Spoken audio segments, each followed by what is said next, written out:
Bonjour à tous, je suis Fanny de l'association Ferus, donc association de protection de l'ours, du loup et du lynx. Et je suis accompagnée de Bertrand Sicard, président de l'association. Aujourd'hui, nous sommes venus vous parler du programme Pastoralou, qui a pour objectif d'améliorer la coexistence entre l'élevage et le loup, puisque vous le savez, les éleveurs sont les premiers impactés par le retour de l'animal sur notre territoire. Donc quelques mots sur l'association. Nous sommes une association nationale, mais on travaille essentiellement sur l'arc alpin, massif des Pyrénées et massif du Jura et des Vosges, puisque c'est le territoire de vie des 3 espèces que j'ai citées. Nous sommes une petite équipe, nous sommes 4 salariés et un service civique, et on a la chance de pouvoir compter sur des réseaux locaux de bénévoles qui sont dynamiques et impliqués. Et les actions de notre association sont nombreuses, mais je dirais que la force de l'association, c'est notre présence sur le terrain, au travers notamment du programme Pastoralou qu'on va voir, mais aussi de divers programmes de sensibilisation du grand public sur ces espèces-là. Donc les objectifs du programme Pastoralou, il y en a 3 essentiels. Le premier, c'est de proposer une aide complémentaire aux éleveurs en zone à loup, en renforçant la présence humaine auprès des troupeaux en zone à loup. Créer un espace d'échange et de dialogue entre défenseurs de l'animal et éleveurs et bergers. Et d'autre part, démontrer que la protection des troupeaux fonctionne. Alors le programme Pastoralou, il n'est pas nouveau, ça fait 20 ans qu'il est mis en place, essentiellement sur les Alpes du Sud, sur des troupeaux ovins et caprins, donc brebis et chèvres, avec des bénévoles qui viennent de toute la France et qu'on forme préalablement avant de les envoyer sur le terrain. Et les bénévoles s'engagent en général pour une mission d'1 semaine auprès d'un troupeau entre mai et le mois de novembre. Je vais vous laisser avec un petit reportage qui permet de bien découvrir en quoi consiste Pastoralou et qui donne un petit peu la parole aussi aux éleveurs qui travaillent avec nous et surtout aux bénévoles. Pour apprentis bergers. Dans cette vallée des Alpes de Haute-Provence, ils sont une dizaine de stagiaires, membres d'une association écologique, à peaufiner leur planté de piquet. Dans quelques semaines, ils partiront seuls aider un berger, avec un ordre de mission très simple, protéger son troupeau des attaques de loups. Pas le droit à l'erreur quand on pose les filets, la moindre faille peut être exploitée par le prédateur. Il y avait 10 cm en dessous. Voilà, Canus lupus, il voit un petit truc comme ça, que le filet il est bien haut, là. Même à 10 cm, il passe. Hein. Voilà, la pierre en bas et le morceau de bois à côté pour... voilà, on le remet sur Ingrid est éleveuse et elle sait de quoi elle parle. Tout simplement. Moi, il est sorti une fois par un peu plus haut, là, par le coin. En 2010, elle perd 40 bêtes après une série d'attaques. Alors elle installe des pièges photos aux 4 coins de son exploitation et s'équipe de clôtures et de chiens de protection. Se défendre, mais aussi comprendre l'animal. Le but du jeu, c'est pas de tuer tous les loups qui existent autour. C'est que le loup, il comprenne bien que quand il est à l'intérieur, il est pas chez lui. Quand il est à l'extérieur, il fait ce qu'il veut, c'est sa vie. On va pas l'emmerder et lui, il vient pas nous emmerder ici. Au programme du stage, camping sous la tente auprès du troupeau. Car l'activité principale des bénévoles, c'est la surveillance de nuit. À 2 heures de route et quelques vallées de là, Dominique s'apprête à faire de même. Ce magistrat marseillais à la retraite a fait le stage l'an dernier. Et pendant 1 semaine, il vient prêter main forte à Frédéric. Tous les soirs, l'éleveur lui confie ses brebis. En 2018, il a perdu 42 agnelles au cours d'une seule attaque. Alors la présence du bénévole le rassure. On a déjà eu des attaques avec les chiens de protection quand ils sont présents, ça c'est déjà arrivé. Mais à chaque fois qu'on a eu un éco-volontaire, on n'a jamais eu d'attaque. Passage de témoin entre l'éleveur et l'écolo, le rural et le citadin. Dominique, bonne nuit, à demain. Bonne nuit, à demain. Ça marche. 2 mondes qui n'étaient pas destinés à se rencontrer. Il y a une période d'apprivoisement, je dirais, entre le volontaire et le berger, enfin l'éleveur. J'éclaire, je regarde s'il y a quelque chose qui se trimballe, par exemple, par ici aussi. La nuit sera tranquille pour Dominique, comme pour nos stagiaires qui reprennent leurs exercices. Au fil de la semaine, tous ces militants de la cause du loup se trouvent confrontés aux difficultés qu'éprouvent les éleveurs depuis l'arrivée du prédateur dans les Alpes, il y a une 20aine d'années. On a essayé de mettre des filets à moutons, ça a l'air de rien. On parle de ça comme si c'était super simple. Et c'est pas si simple en fait. Toute personne qui serait en fait pour le loup, ou du moins pour son maintien, devrait en fait venir aider et vivre ça quoi. Établir des ponts entre pro et anti-loup, 20 ans que ce programme réussit à être gageur, avec succès. Donc voilà, comme je vous l'ai précisé, ça fait 20 ans qu'on intervient sur les Alpes du Sud et dorénavant, on aimerait étendre notre programme à un territoire beaucoup plus vaste. Sur l'arc alpin et les massifs provençaux où le loup est bien installé en meute et où la pression de prédation est quotidienne, nous aimerions étendre le programme pastoral loup de manière classique, c'est-à-dire tel que vous venez de le voir. Par contre, sur les fronts de recolonisation, là où la présence du loup est plus diffuse, où c'est des individus dispersants, notre projet, c'est de créer des équipes d'intervention d'urgence qui sont constituées cette fois-ci de bénévoles locaux et donc qui sont capables d'intervenir très rapidement suite à un événement de prédation. Donc nous avons lancé une première équipe d'urgence sur le Jura cette année pour intervenir aussi sur les troupeaux bovins, ce qu'on ne faisait pas jusqu'à présent. Cette équipe d'intervention d'urgence devra évidemment être renforcée en 2024 avant d'être dupliquée à d'autres régions. Évidemment, l'extension territoriale du programme Pastoral Loup nécessitera aussi une multiplication des formations de nos bénévoles avant qu'ils partent en mission. Au niveau du budget 2024, donc budget 2024 qui représente Pastoral Loup Alpes plus une seule équipe d'intervention d'urgence, donc celle du Jura, ça représente un budget d'environ 85 000 €. Et au niveau des soutiens, on a la chance de pouvoir compter sur le soutien du ministère de l'écologie depuis plus de 15 ans, qui apporte 30 000 €. Et depuis cette année, on a la fondation Anyama qui nous soutient, donc merci à eux, ils sont dans la salle, et la fondation Sharing My Planet aussi qui a rejoint le projet cette année.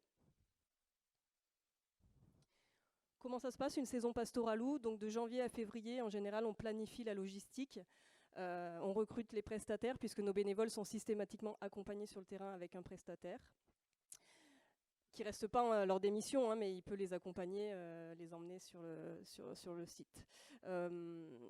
Nous formons les bénévoles au mois de mai-juin et de mai à novembre se déroulent les missions de surveillance et en hiver, nous présentons le bilan. Au niveau des indicateurs de suivi que nous utilisons, il y a plusieurs chiffres pouvant être mis en avant, le nombre d'éleveurs, de bénévoles, de jours de surveillance, d'interactions loup-bénévoles et le nombre de prédations en présence des bénévoles. On a aussi des retours qualitatifs de la part des éleveurs et des bénévoles au travers d'un questionnaire. Et notre objectif sous 3 ans, c'est de doubler le nombre d'éleveurs soutenus, d'augmenter notre capacité de formation en proposant plus de stages et créer deux autres équipes d'intervention d'urgence sur le modèle jurassien. Je vous laisse avec cette petite fiche. Merci en tout cas pour votre attention.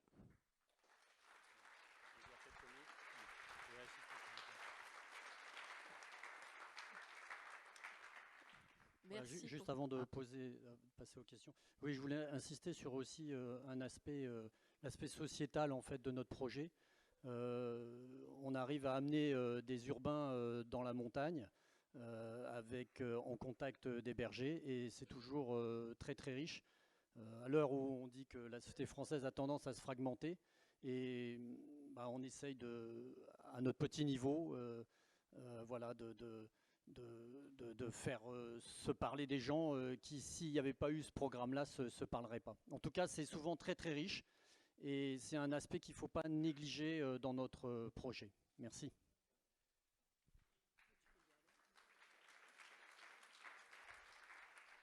Bonjour. Bonjour. Pierre de la Fondation Le Marchand. Lundi, j'étais avec le VVF visiter leur projet Entre chiens et loups. Est-ce que vous êtes associé avec eux et si oui ou non, comment est-ce que vous vous démarquez? Est-ce que vous travaillez ensemble et combien d'éleveurs arrivez-vous à accompagner chaque année? Sur le VVF, alors écoutez, le VVF, on collabore avec eux depuis très longtemps. Malheureusement, il y a eu une interruption de notre collaboration il y a quelques années, mais on doit se revoir très prochainement, voilà, pour essayer de mettre, je veux dire, en perspective nos moyens, nos différents moyens. Donc je devais les voir avant l'été et puis ça n'a pas pu se faire, mais oui, on est en contact avec eux. Et je pense qu'à l'avenir, on va travailler en grande proximité ensemble, j'espère du moins. Question dans le fond. Pardon, j'ai pas du coup. L'hiver dernier, il y a eu une réunion avec le WWF et l'ensemble des associations qui proposent ce type de projet, notamment en Suisse en Italie, une association aussi qui s'est montée en Espagne. Et à l'initiative du WWF, il y a eu 2 jours d'échange autour de notre mutualisation des moyens, comment on pourrait travailler ensemble. Donc il y a quand même des choses de fait. Et pour revenir à votre question sur le nombre d'éleveurs, sur un pastoral loup classique, on intervient sur une quinzaine d'alpages. Alors sachant que sur un alpage, ça peut représenter plusieurs troupeaux d'éleveurs différents qui se regroupent et qui embauchent un berger pour garder les différents troupeaux. Voilà, mais on est sur une quinzaine d'alpages différents. Oui, alors juste parce que moi j'ai pas l'habitude d'avoir de langue de bois.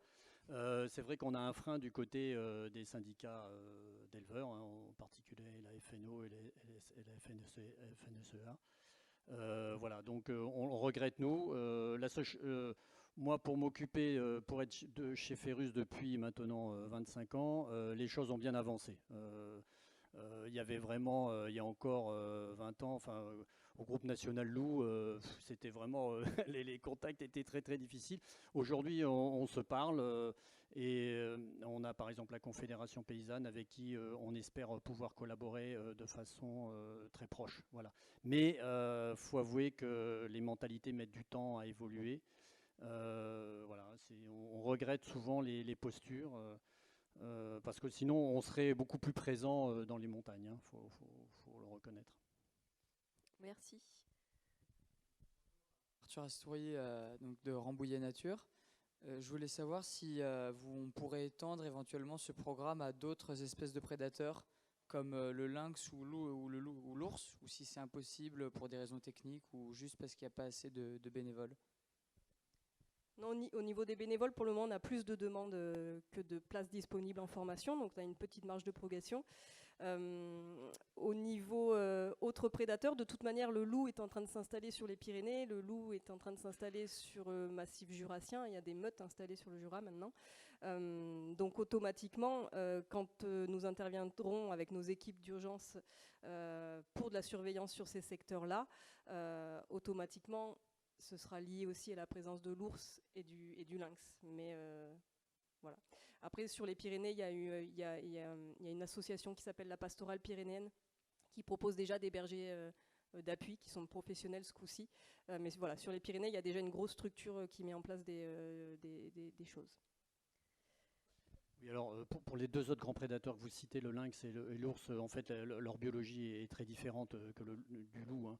L'ours, il est à 80% végétarien, donc il attaque vraiment très peu les troupeaux. Quant au lynx, c'est des attaques toujours très chirurgicales et il prend une bête et il s'en va. Donc je dirais que c'est presque sans bruit qui prédate les troupeaux domestiques.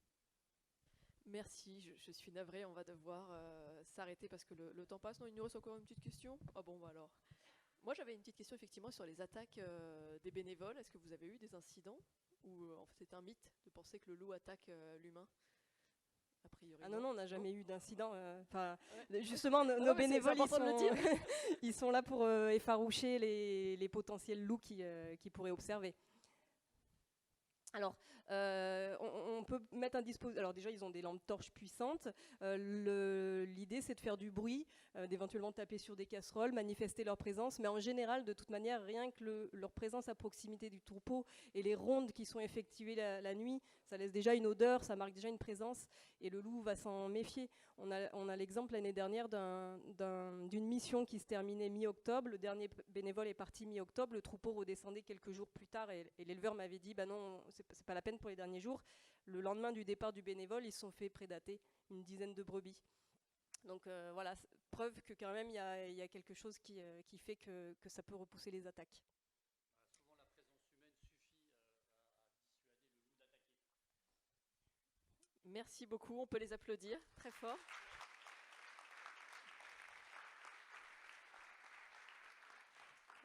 Alors il va nous rester encore deux associations dans la catégorie. C'est une catégorie qui est un peu longue parce qu'on a 7 structures.